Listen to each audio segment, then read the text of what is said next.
What up, series? I'm back again and again and again.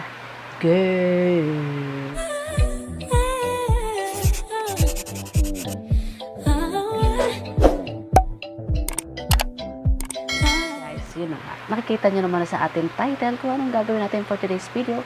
So yun guys, may nag-request itong Zainab Harake inspired makeup look. So yan siya guys. Yan. This is a little baby girl. So, baby girl pa to. So yun guys. Anyway guys, kung bago ka pa lang sa aking channel, syempre, if you not yet subscribed on my YouTube channel, please click the notification down below and pakihit na rin yung bell button para ma-notify ka pa sa mga upcoming kong video. Syempre, nakikita nyo naman na hindi na white ang ating background. So, ayun na yung house talaga namin. No? Hindi na ako naglagay ng ating curtain na white para may iba naman. Pero baka next vlog is magwa-white ulit tayo. So yun, syempre gagamit ko na tayo ng ano ba tawag dito? Yung pang ano sa hair para hindi mapunta sa face natin yung buhok.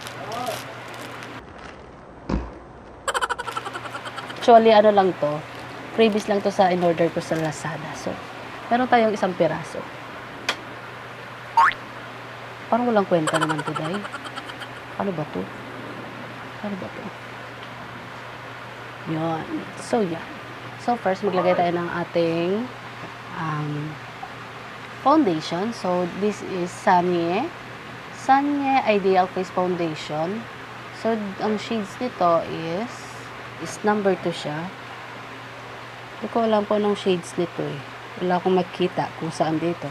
Basta yan siya guys, napaka-cute niya. So, yun. Maglagay muna tayo ng ating foundation. Hindi ko pa siya nagagamit. Ngayon ko pala siya gagamitin kung maganda ba talaga itong Sanye. Bango na. Yun nga, amoy sampagita yung scent ng kanyang amoy. So, yun. Yan. Konti lang. Gamit tayo ng sponge na kulay pink. Itong pink sponge yung gagamitin natin.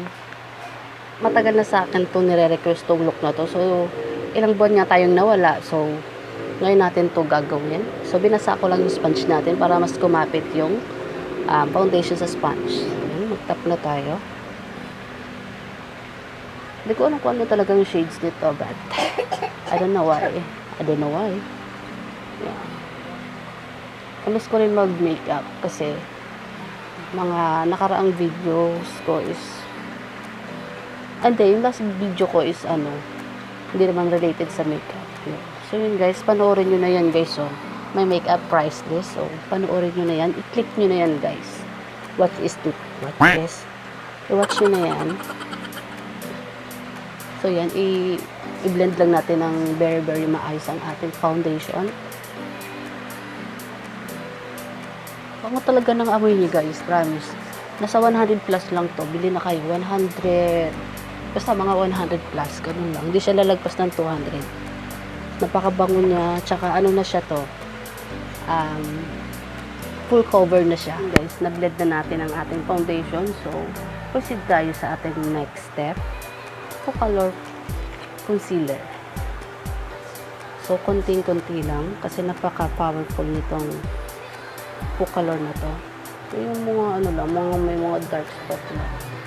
Yan. Tapos sa nose. Tapos yung yung ating eyebags. Tapos dito na rin sa ating brows. Eyeshadow.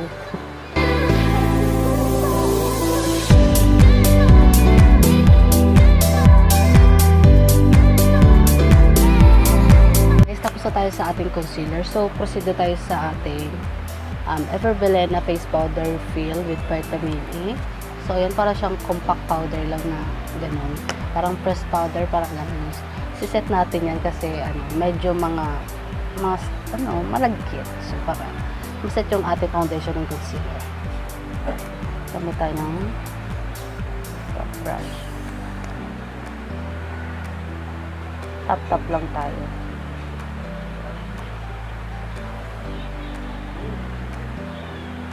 Konti lang kasi ako maglagay ng foundation. Kaya may mga something pa na hindi nalalagyan ng foundation, no? parang hindi siya nako-cover talaga. So, okay na yan, huwag na natin masyadong kapalan. Sayang yung ating sayang yung ating produkto pag magkakapalan nilagay natin. So, mabubura rin naman to later. Ayan na, tapos na tayo sa ating powder. So, pasensya na kayo guys dahil umuulan na naman, no? So, itataas na lang natin ang ating microphone. Umuulan na naman. Dahil hindi naman soundproof tong bahay natin. Kaya wala tayong choice. Kaya lalakas ako na lang yung boses ko kasi umuulan. Yun, maglagay na tayo ng ating contour. Naiinis talaga ako sa may sa ulan. So yan, itatap-tap ko na lang muna ang finger ko, no, para malaki kasi yung brush ko dito para hindi naman humalo sa ibang color yung ating brush. So yan. Tap lang natin muna yan dyan. Tapos, saka natin i-brush ng malalang brush. Para lumiit naman yung ating baba. Kasi malaki ang baba natin dito.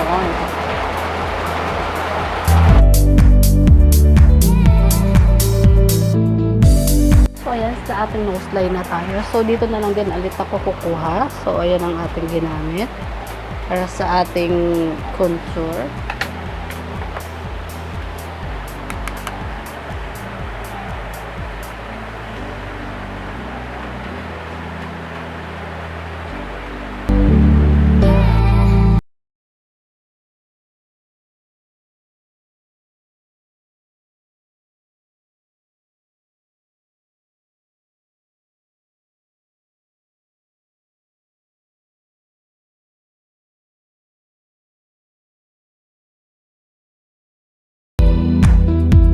Tapos na tayo sa ating nose line. Tapos maglagay na tayo ng brows.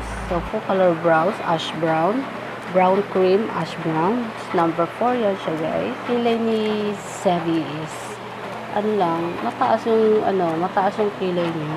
So, try natin kung ma-achieve natin yung kanyang eyebrows.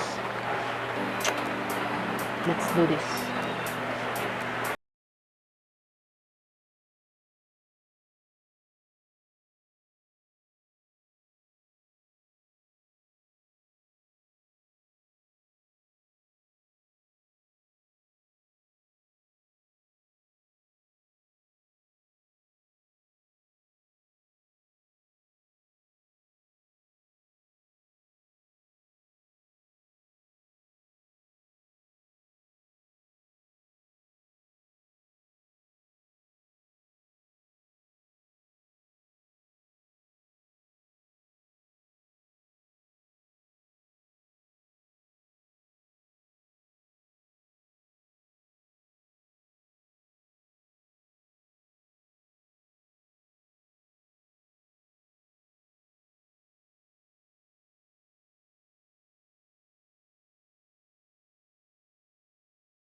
Tayo ng shimmer. So,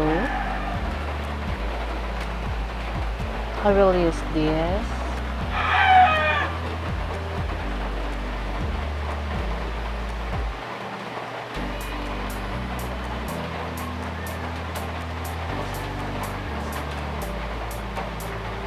Para sa ating eyeshadow guys, kukuha tayo dito sa ating color board ng Beauty Glaze. Para sa ating blush. Ito. Tapos, ito.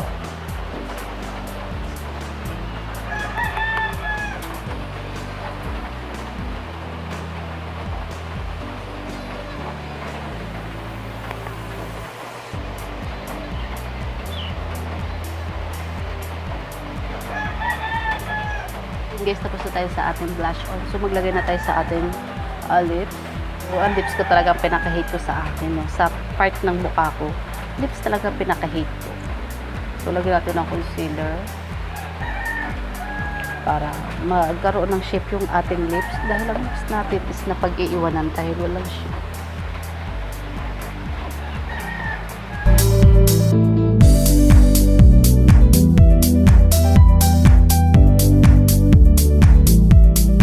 So, hindi talaga ako expert talaga pag naglalay ng lips o mag-lipstick. Hindi ko talaga ma-perfect kung paano talaga mag-lipstick. Sorry guys. So, para yan, okay na yan. So, gagamitin ko tong Cherry Jelly ng Sugar Dolls para sa ating lipstick. Kasi si Sadab, di ba, puro lip tint lang naman siya. Parang bihira lang naman talaga siya mag-lipstick talaga. More on lip tint siya.